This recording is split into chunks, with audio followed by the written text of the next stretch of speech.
गुरु प्यारी साध संगत जी, आज फिर से एक सुंदर सी साखी आप सभी को सुनाने जा रही हूँ।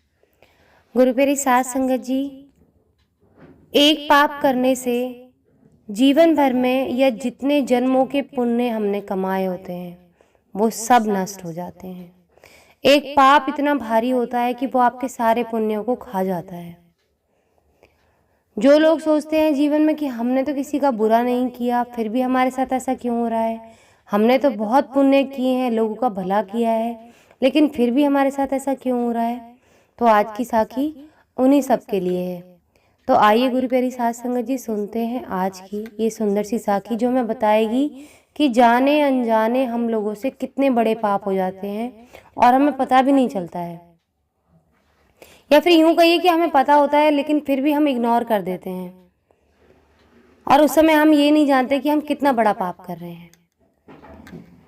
ये कहानी है महाभारत की और ये सच्ची साखी है। महाभारत के टाइम पर जब भगवान श्री कृष्ण लौटते हैं तो उनकी जो पत्नी होती हैं रुक्मणी जी, वो बहुत गुस्से में होती हैं और उनसे पूछती हैं कि युद्ध में बाकी सब तो ठीक था, लेकिन आपने द्रोणाचार्य और भीष्म पितामह जैसे धर्मपरायण लोगों के वध में क्यों साथ दिया। भगवान श्री कृष्ण ने कहा, ये सही है कि उन दोनों ने जीवन भर धर्म का पालन किया था, लेकिन उनके किए गए एक पाप ने उनके सारे पुण्यों को नष्ट कर दिया। रुक्मणी जी पूछते हैं कि वो कौन से पाप थे। भगवान श्री कृष्ण ने कहा, क्या तुम भूल गई जब भरी सभा में द्रौपदी का चीरहरण हो रहा था, तब ये दोनों भी वहां खड़े थे। बड़े होने के नाते ये दुशासन को रोक भी सकते थे, लेकिन इन्होंने ऐसा नहीं किया। उनके इस एक पाप से बाकी सभी धर्म निष्ठता छोटी पड़ गई। और कर्ण, वो तो अपनी दानवीरता के लिए मशहूर था। रुक्मणी जी पूछ रही थी कि कर्ण तो दानवीर था बहुत बड़ा, कोई उसके द्वार से खाली हाथ नहीं गया। उसकी मौत में आपने क्यों किसी का साथ दिया, उसकी क्या गलती थी। भगवान बोले कि तुम सच कह रही हो, वो अपनी दानवीरता के लिए तो प्रसिद्ध था और उसने कभी किसी को ना नहीं कहा था, लेकिन जब अभिमन्यु सारे युद्ध वीरों को धूल चटाने के बाद युद्ध क्षेत्र में घायल पड़ा हुआ भूमि पर गिरा हुआ था तो उसने कर्ण से पानी मांगा। कर्ण जहां खड़ा था उसके पास पानी का एक गड्ढा था, लेकिन कर्ण ने मरते हुए अभिमन्यु को पानी नहीं दिया, इसलिए उसका जीवन भर दानवीरता से कमाया हुआ पुण्य नष्ट हो गया। बाद में उसी गड्ढे में उसके रथ का पहिया फंस गया और वो मारा गया। हे रुक्मणी, यहाँ भगवान बोले, हे रुक्मणी, अक्सर ऐसा होता है जब इंसान के आसपास कुछ गलत हो रहा होता है और वो कुछ नहीं करते और वो इस लायक होते हैं कि वो कुछ कर सकते हैं और जानते हुए भी वो कुछ नहीं करते। वो सोचते हैं कि इस पाप के भागीदार तो हम हैं ही नहीं, हमने किसी को मारा थोड़ी ना है, या हमने किसी के साथ गलत थोड़ी ना कहा है या किया है, हम तो चुपचाप खड़े थे। अगर वो मदद करने की स्थिति में नहीं है तो सच बात बोल सकते हैं कि ये गलत हो रहा है। वो मदद करने की हालत में नहीं है तो क्या हुआ, कम से कम उसका विरोध तो कर सकते हैं,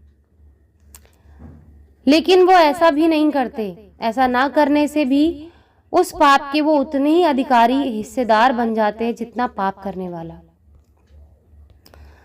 तो गुरु प्यारी साध संगत जी, जो लोग कहते हैं कि हमने तो किसी का बुरा नहीं किया, हमने तो किसी के लिए बुरा सोचा नहीं, तो गुरु प्यारी साध संगत जी, उन लोगों को ध्यान से ये सोचना चाहिए कि क्या उस समय वो चुप रहे जब कोई अन्याय उनके सामने हो रहा था। क्या उस समय उनकी आंखों ने किसी चीज को अनदेखा कर दिया जब अन्याय हो रहा था। अन्याय को देखते हुए भी, किसी असहाय को देखते हुए भी, क्या उन्होंने उनका साथ देने से अपने मन से इनकार कर दिया था कि हम इसका साथ नहीं देंगे और उसको देखते हुए कभी रास्ते से वो चले गए हों। आप जानते थे कि आपके अंदर वो ताकत थी कि आप अपने हाथों से किसी की सेवा कर सकते थे, किसी लाचार की मदद कर सकते थे, लेकिन फिर भी आपने जानते हुए वह उन हाथों को बचाने की कोशिश की, अपने समय को बचाने की कोशिश की कि इसकी मदद करने से मेरा क्या लाभ, हमने तो इसके साथ बुरा किया नहीं है। तो गुरु प्यारी साध संगत जी, चाहे कोई भी इंसान हो आपके सामने किसी हालत में ऐसा असहाय है या मजबूर है, उसके साथ अन्याय हो रहा है, तो अन्याय को कभी सहे ना। आप कुछ कर नहीं सकते तो कम से कम आप अपने मुंह से ये बोल सकते हैं कि गलत हो रहा है। अगर आप भी इसी तरह पितामह भीष्म की तरह सामने बैठ के ये तमाशा देखेंगे कि किसी के साथ गलत हो रहा है और आप ये सोचेंगे हमने तो इसका नमक खाया है और इस वजह से हम इसको बोल नहीं सकते, तो आपकी भी दुर्गति वही होगी जो पितामह भीष्म की हुई थी। तीरों की शैया पे लिटाया गया था उनको।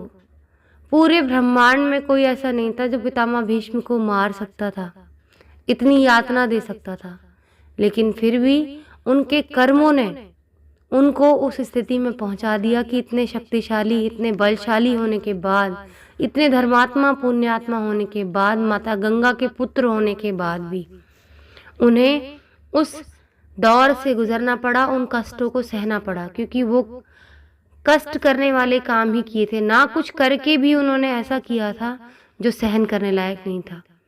द्रौपदी भीख मांगती रही थी अपनी इज्जत बचाने के लिए कि कोई तो कुछ कहता। सिर्फ किसी के कह देने मात्र से ही दुर्योधन रुक जाता, लेकिन किसी ने वो कहने की जहमत भी ना उठाई। तो इसलिए उस भरी सभा में हर एक वो इंसान पाप का भागीदार था जो चुप रहा। तो ऐसी कभी कोई आपके पास परिस्थिति आए, ऐसी कोई स्थिति आए कि आपके सामने कोई अन्याय हो रहा है, आप जानते हैं किसी इंसान के साथ अन्याय हो रहा है, तो आप उस इंसान का साथ कैसे भी दे सकते हैं, बोलकर ही दे सकते हैं। ज़रूरी नहीं है कि आप उसकी पैसे से मदद करें। आप अगर पैसे से लाचार हैं तो आप ज़रूरी नहीं है आप उसकी पैसे से मदद करें।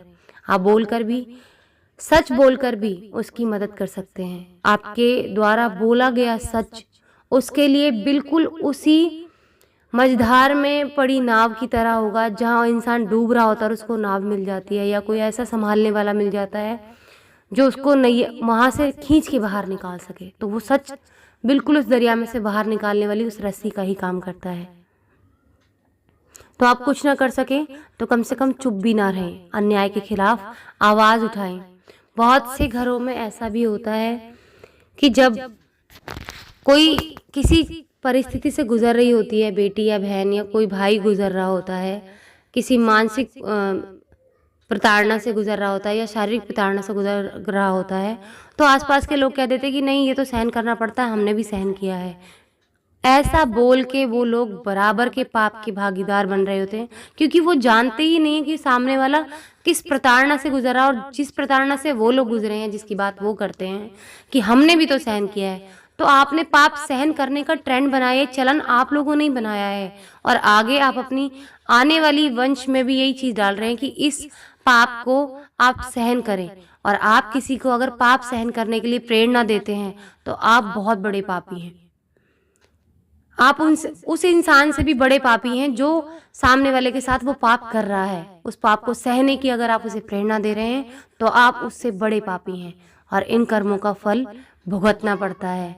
आप सोचते हैं ना कि हमने किसी के साथ बुरा नहीं किया, बहुत सी ऐसी बातें होती हैं जिनको आप जानते ही नहीं है, जानते हुए भी इग्नोर करते हैं, और यही पाप आपके जीवन में दुखों का कारण बनते हैं, आपके पुण्य कर्मों को नष्ट करने का कारण बनते हैं।